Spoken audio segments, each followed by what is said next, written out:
tempo, mas que aquela tristeza seria transformada, modificada em alegria. Oh, aleluia! A mulher, quando está para dar à luz, sente tristeza, porque é chegada a sua hora. Mas depois de ter dado à luz, a criança já não se lembra da aflição, pelo prazer de haver nascido um homem no mundo. Ah, que coisa linda! Jesus usou uma metáfora. Jesus trouxe uma imagem de uma mulher que está prestes a ter uma criança. Então ela fica triste, ela fica mexida, ela fica preocupada. Mas depois que nasce uma criança, aquela preocupação sai e passa a haver uma alegria. Você está entendendo nessa noite que você vai sair daqui não da mesma maneira, mas você vai sair daqui alegre. Ah, você vai sair daqui nessa noite com uma alegria inexplicável. E sabe por quê? Porque ela não vem do dia a dia, nem da situação, nem de dinheiro no banco. Ela vem do Senhor. A alegria do Senhor é a nossa força. Aleluia. Assim também vós agora, na verdade, tendes tristeza, mas outra vez vos verei. Jesus fez uma promessa. Vocês estão tristes agora, mas eu vou ver vocês de novo. Jesus vai nos buscar. Nós o veremos face a face. Aleluia. Mas outra vez os verei, e vosso coração se alegrará, e a vossa alegria ninguém vos tirará. Ninguém vai roubar a alegria da salvação. Ninguém vai tirar a alegria da salvação. Oh, aleluia! Ainda de perto que você está. Capítulo 17 de João. Está pertinho do texto também. Nós vamos ler 1 até o 5. Eu sei que vocês acharam que eu já estava pregando, né? Se eu esqueci de mandar vocês sentar, né? Cadê vocês? João, capítulo 17, versículo 1. Jesus falou essas coisas, essas que eu li para você agora. E levantando os olhos ao céu, disse: Pai, é chegada a hora. Glorifica o teu filho, para que também o teu filho te glorifique a ti. Assim como lhe deste poder a Jesus, ao filho, sobre toda a carne, para que dê a vida eterna a todos quanto lhe deste. E a vida eterna é essa, que conheçam a ti só por único verdadeiro Deus, e a Jesus Cristo, a quem enviaste. Eu glorifiquei-te na terra, tendo consumado a obra que me destes a fazer. Jesus está orando para Deus, está dizendo: Deus, aquilo que o Senhor me mandou fazer nessa terra, eu vim e fiz. Diga para o seu irmão: você é a obra. Diga para ele: você é a obra. Você é a obra de Jesus na terra. Não está entendendo? Você vai entender já já. Você é a obra. Jesus não veio fazer templo. Jesus não veio construir um ambiente suntuoso. Jesus veio fazer uma obra em quem? Em mim, em você, em nós. E aí ele vai, vou terminar a leitura dizendo assim, ó: e agora glorifica-me tu, ó Pai, junto de ti mesmo, com aquela glória que tinha contigo antes que o mundo existisse. Coloque sua mão sobre o seu coração. Fala para Deus falar com você uma vez mais, porque Ele já tem falado conosco essa noite. Senhor maravilhoso e bendito, nosso coração se alegra, Senhor, a nossa alma regozija em Ti, porque a boa palavra do Senhor está já fluindo aqui através das Tuas filhas, Senhor, que leram a palavra, através das oportunidades, através das canções que foram entoadas, Senhor. Ah, Jesus maravilhoso, uma vez mais te pedimos, fala conosco, Espírito de Deus, entra, toma cada célula do nosso corpo, da nossa mente, Senhor. Espírito de Deus, toma-nos, Senhor, para que possamos compreender a Tua palavra, para que possamos entender a Tua palavra, que ninguém saia daqui, Senhor, sem entender a Tua palavra, mas que ela possa entrar na alma, Senhor, mas que ela possa entrar no coração, Senhor, e que ela possa fazer aquilo que Te apraz, aquilo, Senhor, para qual o Senhor a enviou, meu Deus. Que esta palavra santa, viva, poderosa, encontre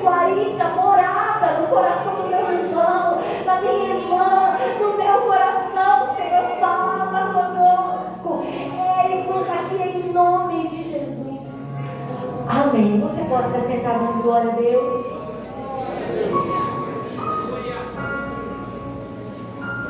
Há uns certos dias, eu venho me apaixonando pelo Evangelho segundo escreveu João. É uma obra linda, perfeita, maravilhosa. Um evangelho um pouco diferente dos outros 3 evangelhos. Este 4º evangelho, ele traz novidades. Eu postei até no Facebook falando sobre 7 motivos para ler o Evangelho segundo escreveu João. O primeiro é que ele é a palavra poderosa de Deus. Só esse já era motivo suficiente. Mas o Evangelho de João é o Evangelho de um amigo muito próximo de Jesus. Eu coloquei lá que ninguém nos descreve melhor do que um amigo. E João era amigo de Jesus, era discípulo e era amado por ele, e se sentia amado de Jesus. Eu também disse que o Evangelho de João traz situações inéditas. O Evangelho de João vai mostrar Jesus conversando com Nicodemos, e o texto é lindo. O Evangelho de João vai mostrar Jesus conversando com a samaritana, e o texto é lindo. O Evangelho de João vai mostrar Jesus curando aquele homem do tanque de Betesda. O Evangelho de João vai mostrar a cura, a ressurreição, me perdoe, de Lázaro, e o texto é lindo. Se depois de hoje você não tiver vontade de ler o Evangelho de João, é lindo, é profundo, mas o que mais me agrada no Evangelho segundo escreveu João é que ele vai dar voz ao Salvador, ele vai escrever as conversas de Jesus, ele vai fazer com que o leitor se sinta dentro da cena, dentro do lugar, do ambiente, e vai fazer com que o leitor ouça as mesmas palavras que Jesus proferiu naquele momento, na última ceia, porque é isso que nós estamos lendo nessa noite. As palavras que Jesus falou na última ceia. E esse texto bonito que a gente viu aqui sobre tristeza e alegria, sobre a mulher que está prestes a dar à luz, é um texto de Jesus antes de ser crucificado. Quando você lê o Evangelho de João, você percebe que João vai falar muito sobre tempo. Quando Jesus está no casamento e a sua mãe, Maria, diz para ele que não tem vinho mais, o que é que ele vai dizer para ela? Ainda não é chegada a hora, a minha hora. Porque Jesus, sabe quem Ele é? Ele é Pai da eternidade. Ele é Alfa, começo das coisas. E Ele é Ômega, fim das coisas. Eu ouvi um pregador dizer algo interessante. Se Ele é Alfa e é Ômega, Ele não se perde no tempo. É a gente que está ansioso demais. Ele sabe exatamente a hora de intervir, a hora de fazer, a hora de trabalhar. Ele é o Senhor do tempo, igreja. Outro momento em que Jesus fala sobre o tempo é quando ele está conversando com a samaritana e ele diz: está chegando a hora, e a hora é esta, é já, é agora, em que os verdadeiros adoradores adorarão em espírito e em verdade. O Evangelho de João é o Evangelho do tempo, porque João está contando as histórias acerca de Jesus, as verdades inerrantes acerca de Jesus depois de anos que Jesus foi crucificado. É como se ele tivesse um afastamento e agora, cheio do Espírito Santo, ele narra o que ele viveu junto com Jesus. Então ele vai fazer algumas intervenções para o leitor entender. Ele, como narrador da história, vai contando e vai dizendo: estava Jesus assim, assim, assim. E Jesus sabia quem era quem. É João contando isso. São motivos para ler o Evangelho segundo escreveu João. E Jesus agora está na cena em que ele está partilhando a ceia, a última ceia, com os seus discípulos, e ele vai trazer ensinamentos preciosos. E João quer contar para a igreja do século 21, quer registrar o que Jesus falou naquele dia, naquele momento.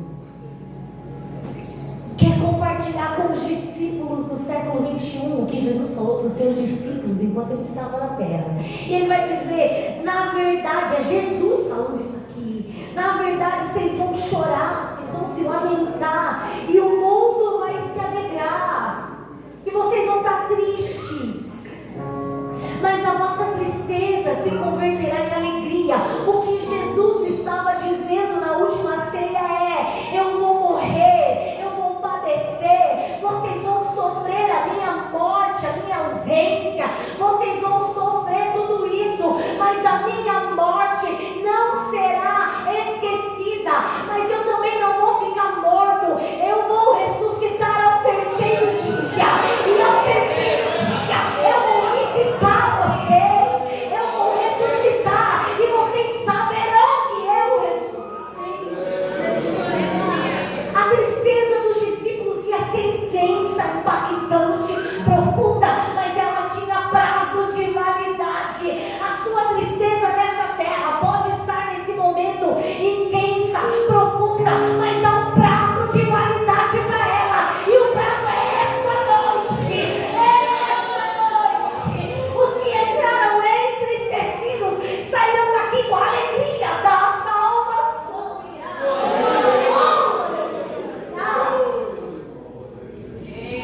Nada pode alegrar mais o nosso coração do que a certeza de que o Senhor Jesus garantiu-nos um lugar na eternidade. Abatidos, mas nunca destruídos. Oh, Deus falando. Fala, Deus. Fala, Jesus. Uma alegria que tem que permear o coração do crente nos dias maus. É a alegria de que essa terra desse jeito vai cessar, vai findar, mas que a vida eterna será vivenciada ao lado do noivo.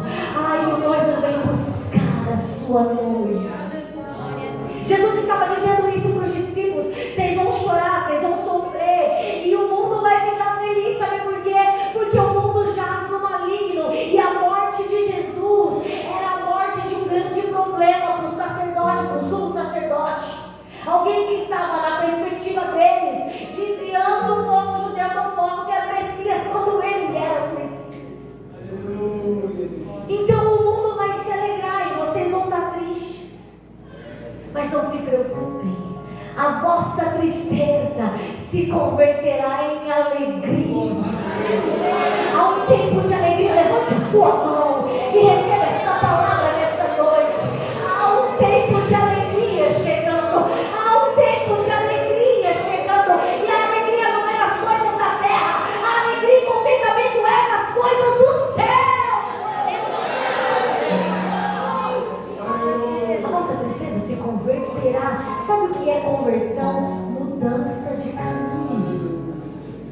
Estava triste, mudou o caminho, ficou alegre. E de caminho Jesus entende. Porque um dia ele disse assim: eu vou para o Pai. Nesse mesmo dia, versículos anteriores, onde eu vou, vocês não podem ir agora. E Pedro falou: mas eu quero ir também, como é que eu faço para ir aí? E o outro vai dizer: como assim que nós não sabemos onde você vai? Fala o caminho. E aí Jesus vai dizer: eu sou o caminho, eu sou a verdade, eu sou a vida. Ninguém chega lá, ninguém chega até o Pai, ninguém acessa o Pai por outro meio. É só através de Cristo, é só por causa dele. E aí, Renata, e aí que quando a igreja vai se formar em Atos, sabe como eles eram conhecidos? Como os homens do caminho, ou seja, como os homens que amavam a Jesus, porque Jesus é o caminho. E aí que agora Jesus vai trazer uma comparação para falar para eles sobre uma dor momentânea, uma agonia momentânea, um tempo do parto. Ele vai dizer assim: vocês vão sofrer nesse processo aí, é semelhante a uma mulher que está para dar à luz, e ela sente dores e uma tristeza, porque ela está prestes a dar à luz. Quando eu lia esse texto aqui no altar, o Senhor me disse que Jesus não diz nada por acaso. A palavra que Jesus lança tem uma profundidade maior. se a gente ler e orar e chorar, o Espírito Santo revela. Por que ele usou a figura de uma mulher que está prestes a dar à luz? Por que uma mulher? Por que a situação de luz? Por que ele fala esse texto aqui, ó? A mulher quando está para dar à luz sente tristeza, porque é chegada a sua hora. Mas depois de ter dado à luz a criança, já não se lembra da aflição pelo prazer de haver nascido um homem. A mulher é a igreja. O que Jesus está dizendo é que a sua morte vai gerar uma mulher. E quem é a mulher? É a noiva. E quem é a noiva? É a igreja. E quem é que faz parte da igreja? Eu e você. A morte de Cristo provocou uma tristeza, mas a morte de Cristo gerou novos homens e novas mulheres nascidas da água e do Espírito. Nós nascemos da água e do Espírito, como Jesus ensinou a Nicodemos. É por isso que ele usa a figura da mulher. Ele está dizendo: a minha morte vai gerar o nascimento de uma igreja com nascidos de novo da água e do Espírito. Glória a Jesus. Assim também vós agora na verdade tendes tristeza. Irmãos, imagina o ambiente. A luta que havia no ambiente espiritual não é escrito na Bíblia. Mas imagine você, está prestes a se cumprir as profecias citadas desde lá atrás acerca de Jesus. Está prestes a se cumprir. Nós estamos falando da última ceia. Daqui para lá é Jesus orando, Jesus sendo traído, Jesus indo parar lá na casa do sumo sacerdote, Jesus sendo julgado à noite, Jesus sendo levado para ser apresentado a Pilatos, e Pilatos querendo lavar a mão. Daqui para lá, irmãos, é cumprimento de profecia em cima de profecia. Imagina o ambiente espiritual que estavam esses discípulos. Imagina o coração de Jesus, homem e Deus. Jesus, homem preocupado. Jesus, homem intenso. Jesus, homem orando a Deus para passar dele este cálice. Mas Jesus, Deus, sabendo, está chegando a hora. Está chegando a hora. Está chegando a hora de um novo tempo. E qual é o tempo? É o tempo da graça. Está chegando a hora em que a salvação não será para judeus, em que a salvação será para todos quantos crerem no seu nome. Pensa no ambiente espiritual que estava ali. E os discípulos carne sentindo todo o peso do ambiente. É tão verdade que os discípulos não dão conta de orar com Jesus. Eles dormem, cansaço, embate, batalha espiritual. Está chegando a hora. Vocês têm tristeza, mas outra vez vos verei. Eu acho bonito isso, porque esse daqui tem dois significados. De fato, Jesus veria eles enquanto eles estavam na terra. Jesus ia ver os seus discípulos por 40 dias e em situações específicas. Jesus se apresenta aos discípulos. Então ele realmente veio ver os discípulos. Aqueles lá, Pedro, Tiago, João, Judas matou. Então tem um significado para próximo, que foi o que aconteceu. Jesus, depois de ressurreto, aparece aos discípulos. E tem um significado para nós. Nós não estamos vendo Jesus, mas Ele está dentro de nós. Nós não vemos como Pedro viu, como João, que reclinou a cabeça no seu peito e ouviu o coração de Jesus. Eu fiquei pensando, por que só João quis contar para nós essa oração? Porque João é que encostava o peito e ouvia as batidas do coração do Mestre. Porque João é que encostava o peito. Você imagina numa cultura extremamente forte, em que os homens eram fortes, esse discípulo encosta a cabeça no peito de Jesus. Que amor é esse? E quando eu li essa mensagem, eu fiquei pensando, Jesus, é esse nível de amizade que eu quero. E sabe por que nós não alcançamos um nível de intimidade com Jesus a esse ponto? É porque nós não fizemos que nem João. A Bíblia diz que João deixa as redes, João, Pedro, deixa tudo e segue a Jesus e ama Jesus, acorda com Jesus, dorme de Jesus. E a Bíblia vai dizer que João estava lá na hora em que Jesus está sendo crucificado. Pedro não ficou, os outros não ficaram, mas ele estava lá. É isso que nós devemos fazer. Onde Jesus estiver, eu estou. Onde ele não está, eu nem vou.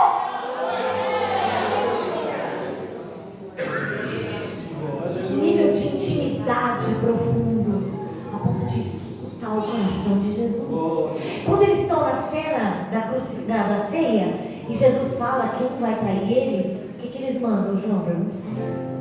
O Pedro olha para aquele que reclinava a cabeça no peito de Jesus e diz assim: pergunta para ele quem que é. Por que os outros não se sentiram à vontade? Porque não tinha intimidade. E olha que Pedro perguntava tudo. Mas esse assunto ele falou: não, esse nível de intimidade não tem. E aí Jesus está contando tudo isso. Vocês vão tomar tristeza, mas eu vos verei. Abre sua Bíblia comigo no Evangelho de segundo escreveu João, capítulo 20, versículo 19 a seguir. Eu vou contar o dia que Jesus viu eles de novo.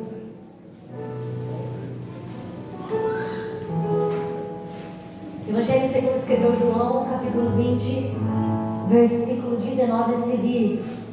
Chegando, pois, a tarde daquele dia, esse dia é o terceiro dia, o dia que Jesus estava ressurreto já, o primeiro da semana, domingo, e cerradas as portas onde os discípulos, com medo dos judeus, se tinham ajuntado, chegou Jesus. Oh, aleluia! Naquele domingo, em que os discípulos estão extremamente entristecidos, em que os discípulos sabiam que o seu corpo foi colocado num sepulcro novo, inédito, ninguém tinha sido sepultado ali, em que as mulheres tinham ido lá para fazer os preparativos no sábado, em que João e Pedro estiveram e Jesus não estava, naquele dia lá, eles estão fechados, diga comigo, fechados, eles estão... As portas estão fechadas, mas as portas não retêm a porta que é Jesus. E a Bíblia diz que ele chegou no meio deles. Ei, Jesus chegou aqui no nosso meio e ele está se revelando a nós. Como, Renata? Através da sua palavra, através da sua palavra. E dizendo isso, não, chegou Jesus e pôs-se no meio e disse-lhes: paz seja convosco. Jesus não disse: ô pessoal, sou eu. Não, ele disse paz. A primeira coisa que Jesus liberou sobre eles foi: o que Jesus liberou sobre eles, igreja? Recebe essa, levanta sua mão e recebe essa palavra. A paz que excede todo entendimento, a paz que vem de Deus, alcançará a sua vida no tempo difícil, no dia da dificuldade, no dia do problema, no dia da aflição. A paz do Senhor, amém?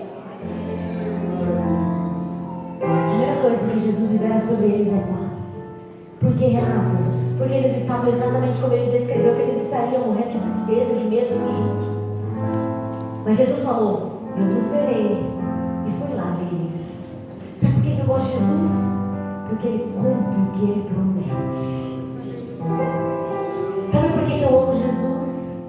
Porque ele não é homem para que minta, nem filho do homem, embora tenha esse título para mostrar a sua humanidade, para que se arrependa. E Jesus foi lá ver eles e, dizendo isso, mostrou-lhe as mãos e o lado. Essa parte é interessante. Por que Jesus mostrou a mão e o lado? Sou eu mesmo. Eu trago comigo as marcas daquilo que fiz por amor de você, por amor a mim, por amor a esta igreja. De sorte que os discípulos se alegraram. Lembra que Jesus falou para eles: vocês vão ficar tristes um pouco de tempo, mas eu venho aqui, vou ver vocês, e vocês se alegrarão. É noite de alegria, é noite de alegria, é noite de alegria, é noite de se alegrar na presença de Jesus. Por quê? Porque ele está aqui, ele veio nos visitar, ele veio nos ver. Os discípulos se alegraram vendo o Senhor. Ele disse Jesus outra vez: paz seja convosco, assim como o Pai me enviou, também eu vos envio a vós. E havendo dito isso, recebei o Espírito Santo. Vocês estão vendo o que eu gosto do Evangelho de João? É bonito, né, irmãos? É lindo, não é? Jesus falou muito sobre o Espírito Santo, muito, e o evangelista João quer contar isso para nós. Quem está com fome e sede do Espírito Santo precisa ler o Evangelho de João, que escreveu João, porque ele vai descrever as funções, a finalidade, a pessoa do Espírito Santo. Ele descreve, não ele, mas Jesus, ele está escrevendo o que Jesus falou para eles. Então aquilo que Jesus falou para os discípulos de fato aconteceu. Ficaram tristíssimos, Jesus morre, mas eles ficam alegres, Jesus apareceu. Agora eu quero ler com vocês e entender com vocês a segunda parte dessa mensagem. Jesus falou essas coisas todas que nós lemos, ele falou muito mais, falou sobre o Pai amar a ele amar os seus filhos e os seus filhos amarem o Pai. Vocês percebem que é uma sequência?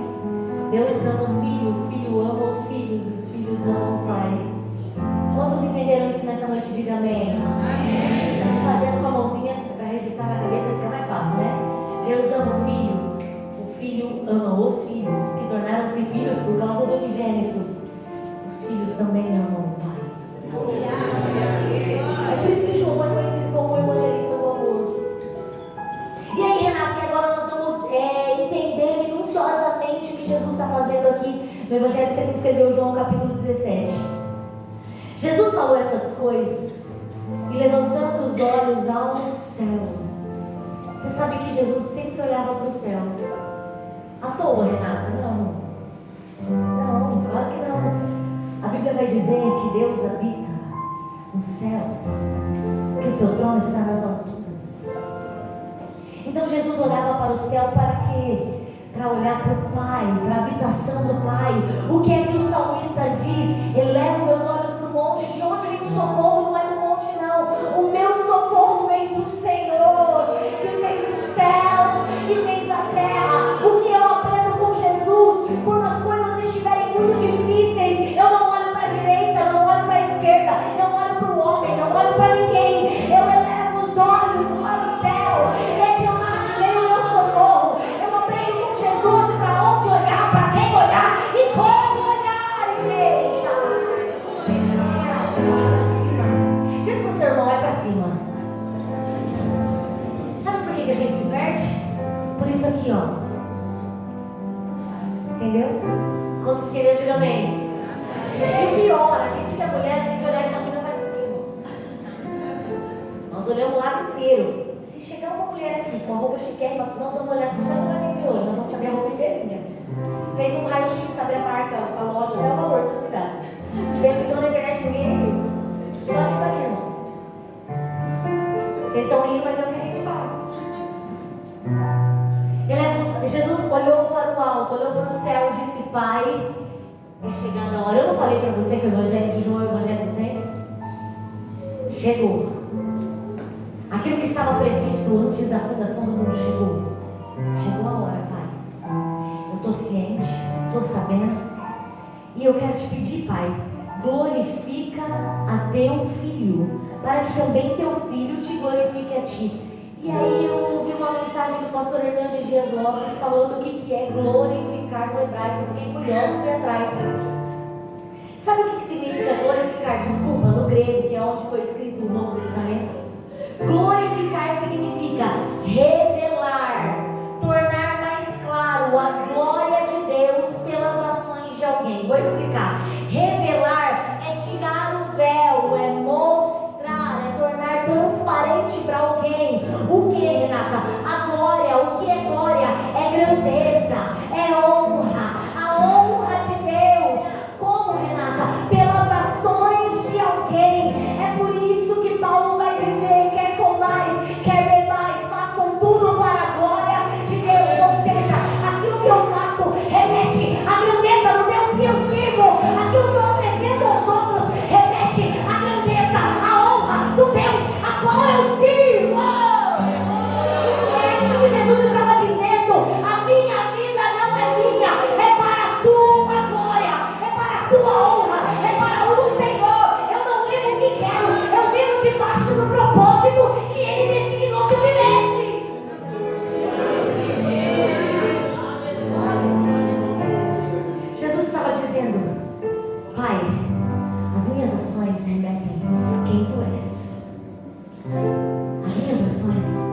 precisam remeter quem Deus é.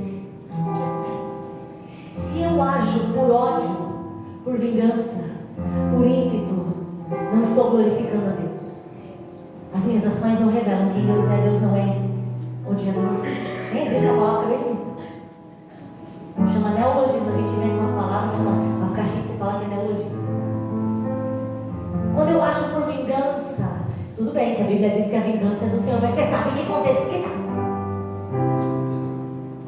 Quando eu acho por inveja, eu não estou glorificando a Deus. As minhas atitudes não revelam a grandeza de Deus. Mas quando eu obedeço, eu revelo a glória do Filho e a essência do Pai. Quando eu obedeço, mesmo sem querer, porque naquela hora ali Jesus disse: passa de mim. Todavia seja feita a tua vontade. Quando eu obedeço, mesmo quando eu não quero obedecer, mas eu sei que eu tenho que obedecer, então eu glorifico a Deus. Deus está falando sobre obediência aqui. Tem coisa que falaram para você não queria, mas você engoliu seco e disse: a tua palavra diz que é obediência, então eu obedeço. Então, revelar é tirar o véu. Se você for procurar o dicionário, o que é revelar? Tirar o véu. O que acontece às 3 horas da tarde, na sexta-feira de Páscoa, quando Jesus está na cruz do Calvário? E a Bíblia diz que houve um apagão, a terra escureceu e o véu do templo se rasgou. Ali Jesus estava revelando a glória de Deus. Ali estava nascendo a igreja, que não vive em templos, mas é formada por pessoas. Quando Jesus morre, às 3 horas da tarde, a hora nona, a Bíblia diz que é um apagão e o véu do templo se rasga. Ou seja, é revelada uma nova aliança. E que aliança é essa? Entre Deus e os homens, através de Jesus. É revelado o tempo da graça, em que a minha vida não é salva por obras, mas pela fé no Filho de Deus. Oh, aleluia! Glorifica, revela a tua glória através das pessoas. Rasgou-se o véu do templo, tornou mais clara aquilo que estava, aquele mistério que estava escondido. Que mistério é esse? A igreja. A igreja é o mistério que estava escondido. No Velho Testamento não tinha igreja. No Velho Testamento eles tinham o tabernáculo, eles tinham o templo, mas não existia igreja. O que é a igreja, Renata? Igreja é o povo que pode ser judeu, pode não ser judeu, pode ser de onde for, independente de onde for. É o povo que acreditou em Jesus, que confessou como seu único e suficiente Salvador, e agora faz o que? Faz parte de um corpo. Qual é o corpo? O corpo é a igreja. Quem é o cabeça? O cabeça é Cristo.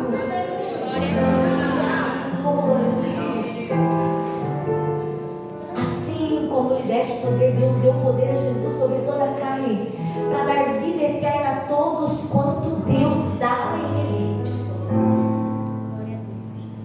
É Jesus orando, falando com Deus. E João escreveu para a gente poder entender quem é Jesus e o que ele está falando com o Pai. E aí ele vai dizer assim, ó: e a vida eterna é essa, que conheçam a Ti só. Jesus veio à terra para que o nome do Senhor fosse glorificado. Quando Jesus sai da terra como homem e volta para a glória que ele tinha antes da fundação do mundo, ele não deixa o homem sozinho, mas ele dá um presente ao homem. Que presente é esse, igreja? O Espírito Santo. E ele ainda fala no livro de João, ó: eu vos mandarei o Consolador, eu orarei ao Pai, ele vos mandará o Consolador. Mas não é agora não, o Consolador vem quando eu subir. Quando eu subir, ele vem. E o que é que Jesus fez lá naquela cena que a gente leu em João capítulo 20? Ele está lá no meio do povo e diz: chegou a hora, agora é hora de receber o Espírito Santo. Então Jesus assopra sobre eles e eles recebem o Espírito Santo. Há um sopro de Jesus nessa noite. Receba, receba, receba, receba o Espírito Santo, que preenche, que limpa, que lava, que modifica, que transforma, que traz arrependimento. Receba, receba, receba o Espírito Santo de Deus.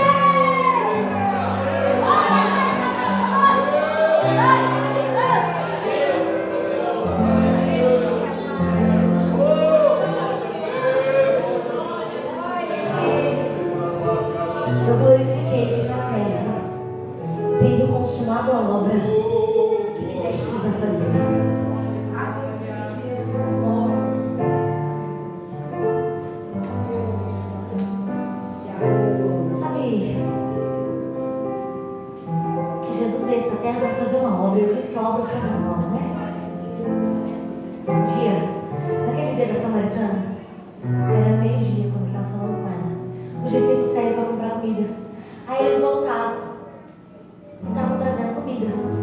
E aí eles perguntaram para Jesus se Jesus estava com fome. Aí Jesus falou assim: não, a minha fome, o meu alimento é fazer as obras do meu Pai. O que Jesus estava dizendo? O que me satisfaz, o que me preenche, o que me dá nutrição para viver é fazer as obras do meu Pai. E qual era a obra que Jesus estava fazendo? Jesus estava trazendo luz, revelação ao coração de uma samaritana. E aquela samaritana iria trazer luz e revelação ao coração do povo da sua cidade. E o povo da sua cidade ia até Jesus. E agora não ia mais ser mais pela palavra dela, mas porque eles pediram para Jesus ficar. E Jesus ficou 2 dias. E Jesus andou com eles, Jesus falou com eles. E Jesus pregou para eles: ei, Jesus está aqui para fazer uma grande obra na minha mente, na sua mente, na nossa vida, igreja.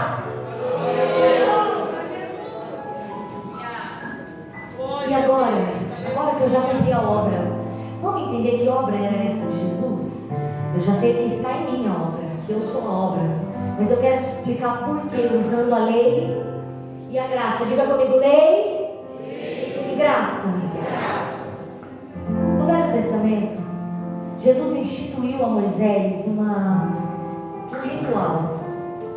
Desculpe-me, Deus, Jesus, Pai, Filho e Santo Espírito. Mas Deus instituiu a Moisés um ritual a ser feito para a purificação dos pecados. Qual era o ritual, igreja? Qual era o ritual no sentido de uma ação que deveria ser repetida? Amém? Vocês entenderam o sentido de ritual? Quantos entenderam? Diga amém. Amém. Irmãos, eu falo bastante, né? Falo rápido, né? Eu tento ser mais devagar. Meu marido me olha e faz assim para eu baixar, mas não dou conta, gente. Quando vi, já acabei. Estava instituído algo que deveria ser feito para a remissão do pecado. E em Hebreus vai dizer que não há remissão de pecado sem sangue. Quando eles estão no Egito e eles vão embora do Egito, Deus institui a Páscoa. E o que é a Páscoa? Peguem um cordeiro, matem um cordeiro, comam um cordeiro, retenham o sangue do cordeiro, passem nos umbrais da porta o sangue do cordeiro, porque o anjo da morte vai passar e quem não tiver o sangue vai morrer. E a Bíblia diz que era para fazer isso de tarde. É por isso que Jesus não morreu de noite. É por isso que Jesus morreu de tarde. A hora nona. Um dos evangelistas vai contar que Jesus morreu de tarde. E lá em Êxodo está escrito que era para matar o cordeiro à tarde. Sabe o que João Batista falou quando viu Jesus? Eis o Cordeiro de Deus que tira o pecado do mundo. Sabe o que João estava dizendo? Se é necessário um cordeiro, ele já está entre nós. Se é necessário morrer, ele morrerá. Se é necessário verter sangue, ele verterá. Eis o Cordeiro de Deus que tira o pecado do mundo. Aleluia. Eis o Cordeiro de Deus que tira o pecado do mundo. Então era necessário que alguém vertesse sangue. Era necessário que alguém vertesse. Abre sua Bíblia comigo no Evangelho, eu só estou terminando. Evangelho segundo escreveu João. Hoje nós estamos em João, hein, gente? Era para eu ler um capítulo por dia, hoje eu já acabei João, já quero ler de novo. É bom, né? Quantos aqui vão ler João depois desse culto? Diz amém, mas diz de verdade, você vai ler de verdade, você está na igreja, hein? Quantos vão ler este evangelho? Diga amém. Amém. Então leia. Fizemos propósito no grupo Missão de Conquista de ler a Bíblia este ano. Nós estamos lendo junto assim, quando dá, né, irmãos? Assim, cada um na sua casa vai o mesmo texto. E agora nós estamos em João. Agora eu entendi porque Deus já falou assim: você vai pregar, já lê João, já que eu já estou te dando aqui. Vamos redimir o tempo. Evangelho segundo escreveu João. Só um minutinho que eu vou achar aqui. Segundo escreveu João, capítulo 19.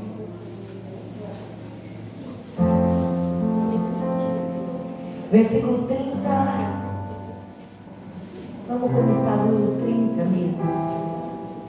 A cena da crucificação.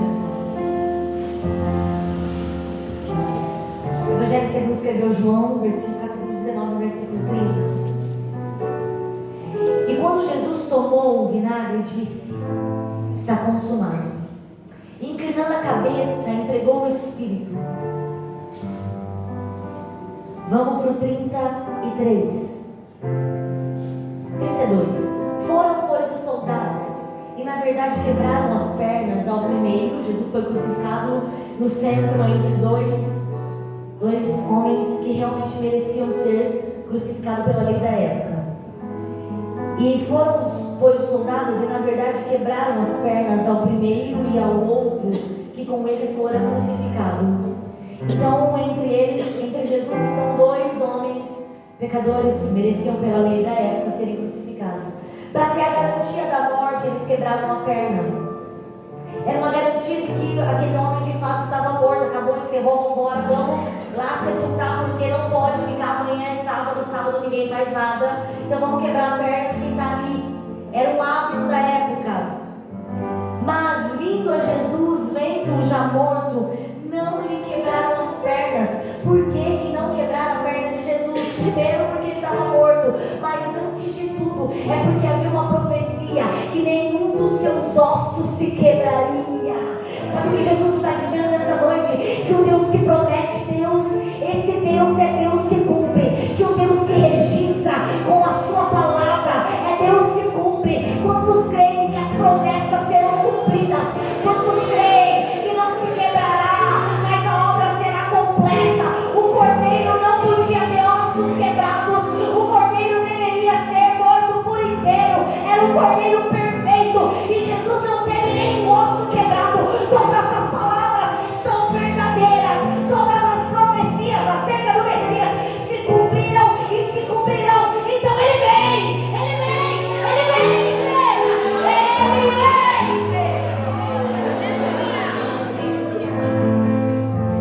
Contudo, um dos soldados lhe furou o lado com uma lança, e logo saiu sangue e água.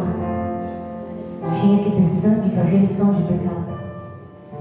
Renata, mas aqui não é a primeira vez que Jesus está vertendo sangue. Ele vem vertendo sangue desde o momento em que ele já levou a sentença, porque eles levavam chibatadas. E não era um chicote muito conhecido como nós vemos hoje, não. Tinha pedacinhos de ossos para arrancar a carne. Então Jesus vem sangrando, vem sangrando, vem sangrando. Quando colocam ele na cruz, mãos perfuradas, pés perfurados, uma coroa de espinhos na sua cabeça. Sabe o que significa espinho? Pecado. Quando o homem peca no jardim do Éden, Jesus, eu quero acabar, Senhor. Quando o homem peca no jardim do Éden, a Bíblia diz que começa a nascer abrolhos e espinhos. O pecado traz espinhos. Jesus está carregando na sua fronte o meu e o seu pecado. Jesus está carregando na sua fronte o nosso pecado, igreja. Nenhuma condenação há para aqueles que estão em Cristo Jesus, cujas vidas cobertas estão pelo sangue vertido na cruz do Calvário. Ele sangrou, e até a última instância, porque lá em Salmos 22 está descrito coisas acerca da morte de Jesus. Ele foi transpassado por uma lança, e ele verteu água e verteu sangue. Sabe o que isso significa? Água, purificação, e sangue, perdão. Oh, aleluia! Jesus purifica, Jesus limpa, e ele perdoa, igreja. Oh, aleluia! Ele limpa, ele purifica e ele perdoa. Quantos são carentes do perdão de Jesus? Diz amém. Todo dia, toda hora. Posso orar, pastor? Posso pôr a igreja de pé? Vamos nos colocar de pé. E eu vou colocar a Ellen e as meninas do louvor numa saia justa agora. Nós vamos cantar Jeová Jireh. Nós temos um Deus que provê todas as coisas. Você entendeu? Quantos entenderam a palavra nessa noite? Diga amém.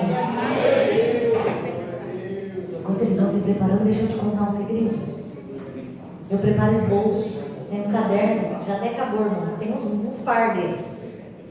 E hoje eu passei uma tarde com Jesus, O Rogério saiu com a Ana Rafaela, a minha ovelhinha, 4 anos, e eu fiquei à tarde, eu e Jesus. Ah, foi gostoso, irmãos. E eu comecei a ler o Evangelho de João, porque eu tenho que ler, que nós estamos na leitura anual, né? Estou lendo o Evangelho de João, falei, Jesus, dá daqui mesmo, eu já estou aqui, né? E nada, é só curtir Jesus. Eu, Jesus. Eu falei, Jesus, eu tenho que pregar, eu faço esboço, porque eu me sinto mais confortável em dar uma olhada assim. E nada. E o Rogério falou assim, e aí? A mensagem, eu falei assim, hoje eu não tenho nem o versículo.